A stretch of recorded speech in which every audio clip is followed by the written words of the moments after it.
그 결과 3년간 약 189억 원이 예산 절감하는 성과를 냈습니다. 화성시는 그동안 생활 폐기물 수집 운반 업체를 수의계약으로 선정해 왔는데요. 인구 증가와 도시화로 청소 수요가 급증하면서 예산 낭비와 비효율 문제가 드러났습니다.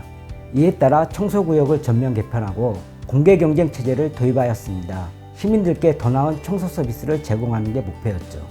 하지만 기존 12개 업체의 반발이 심했고 신규 허가 심사의 공정성과 효율성 확보도 중요한 과제였습니다. 탈락 업체들이 악의적 보도와 행정소송도 만만치 않았고요. 그래도 저희는 공정성과 투명성을 원칙으로 삼고 끝까지 지켜냈습니다. 심사위원 선정은 이해관계가 없는 인사들로 구성했고 전산과 수검표를 통한 이중검증, 전과정 녹음과 속기록, 신원 노출 방지 등 촘촘한 절차를 마련하였습니다. 그 결과 청소 민원은 전년 동월 대비 22% 감소, 3년간 약 189억 원이 예산 절감하는 성과를 냈습니다. 이후엔 협상 계약 방식을 도입해 더 많은 업체가 참여할 수 있게 했고 현재는 15개 구역에 30개 업체가 경쟁하는 구조가 자리 잡았습니다. 사실 진짜 어려웠던 건 주민분들을 설득하는 것이었습니다. 2020년부터 수년간 해결하지 못한 문제였습니다.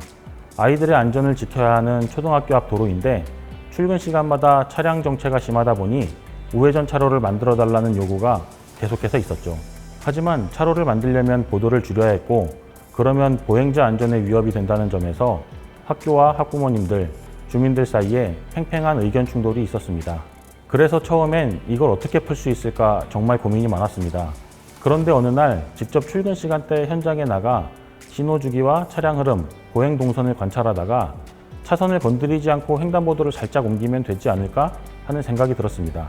바로 추진에 들어갔죠. 사실 진짜 어려웠던 건 도로 확장을 원하시던 주민분들을 설득하는 일이었습니다. 현장에서 주민 대표분들과 직접 만나 말씀을 나누고 왜 이 방식이 안전과 흐름을 동시에 해결할 수 있는지 설명드렸습니다. 그렇게 관계기관 협의, 예산 확보까지 마무리하고 작년 10월에 횡단보도 이설과 신호체계 개선을 완료했는데요. 이전에는 한 사이클에 차량이 평균 7.3대밖에 빠지지 못했지만 지금은 15.6대, 많을 땐 21대까지 진출할 수 있게 됐습니다. 보도는 그대로 유지한 채 아이들 안전도 지키고 정체도 해소된 거죠. 생각해보면 이건 엄청난 기술이나 예산으로 이루어진 일이 아니라 문제를 주민의 입장에서 다시 바라보고 발상을 조금만 바꾼 것 뿐이었거든요. 보도를 줄일 줄 알고 걱정이 많았는데 횡단보도 위치만 받고 아이도 안전하고 차도 안 막히고 적극적으로 해법을 찾아주셔서 정말 감사드립니다. 인력을 늘리자니 예산은 한정돼 있고 현실적인 제약이 많았죠. 사실 저희 화성시는 CCTV 설치 대수만 보면 경기도 내에서 두 번째로 많을 정도로 인프라는 좋았거든요. 그런데 관제 인력은 1인당 1000대 넘게 맡아야 하다 보니 관제 사각지대가 생길 수밖에 없었습니다. 그래서 관제 방식 자체를 바꿔야겠다 싶었고 그때 저희가 선택한 게 바로 AI 기반의 지능형 선별 관제 시스템이었습니다. 사실 이걸 도입할 때도 어려움이 많았어요. 예산은 빠듯한데 시스템은 전국 최초 최대 규모로 해야 했고요. 초기에는 AI가 이상 상황을 잘못 인식하는 경우도 있었고 기존 CCTV와 시스템 간 연동이 잘 안 되는 문제도 있었습니다. 그래도 저희는 포기하지 않았습니다.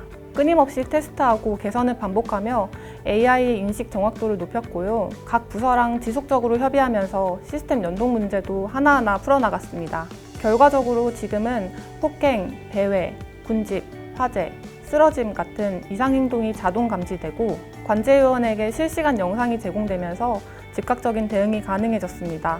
또 특정 인물이나 차량을 검색하면 실시간으로 위치를 추적할 수 있게 되었고 실종자나 범죄 차량 정보와도 연계가 가능해져서 사건 대응력이 크게 높아졌습니다. 관제요원 12명을 줄이면서도 오히려 관제 효율은 올라갔고 연간 약 4억 원의 인건비를 절감할 수 있었습니다. 그 시작이 바로 디지털 무역 종합지원센터 덱스트였습니다. 화성시 기업들이 해외로 수출할 수 있도록 디지털 기반 수출 지원 환경을 꼭 만들고 싶었습니다. 그런데 생각보다 벽이 높았어요. 이미 전국 곳곳에서 유사한 센터 유치 경쟁이 치열했고 2024년 TO도 거의 마감된 상황이었기 때문에 화성시의 그 필요성과 경쟁력을 어떻게 설득할지가 가장 큰 숙제였습니다. 그래서 왜 화성에 이게 꼭 필요한지, 어떤 프로그램과 연계되고 어떻게 바로 성과로 연결될 수 있는지를 아주 구체적으로 설계해서 적극적으로 제안했고 결국 6개월 만에 유치부터 개소까지 단숨에 해냈습니다. 그 결과 13억 원의 외부 자원을 유치했고 무역 비용은 눈에 띄게 절감, 기업들은 직접적인 수출 판로를 확보하게 되었습니다. 처음 수출을 해보는 기업도 원스톱으로 촬영부터 마케팅, 바이어 상담까지 가능하게 만들었죠. 그동안 수출은 일부 기업들만의 영역이었다면 이제는 누구나 도전할 수 있게 되었습니다. 사실 저희 같은 중소기업은 수출을 하고 싶어도 어디에서부터 시작해야 될지 막막했거든요. 그런데 덱스터를 통해 제품 촬영, 온라인 마케팅, 바이어 연결까지 한 번에 지원받으면서 정말 큰 도움을 받았습니다. 수출이 이제는 남의 얘기가 아니라 우리 회사도 할 수 있다는 자신감이 생겼고요. 무엇보다 적극적으로 이런 환경을 만들어주셔서 정말 감사드립니다. 향후에는 대학과 연계해서 디지털 무역 전문가도 양성하고 청년 창업, 취업 연계까지 확장할 계획이고요. 화성 기업이 글로벌 시장에 자연스럽게 진출하는 진짜 디지털 무역 생태계에 저희가 그 출발을 만들었다고 생각합니다.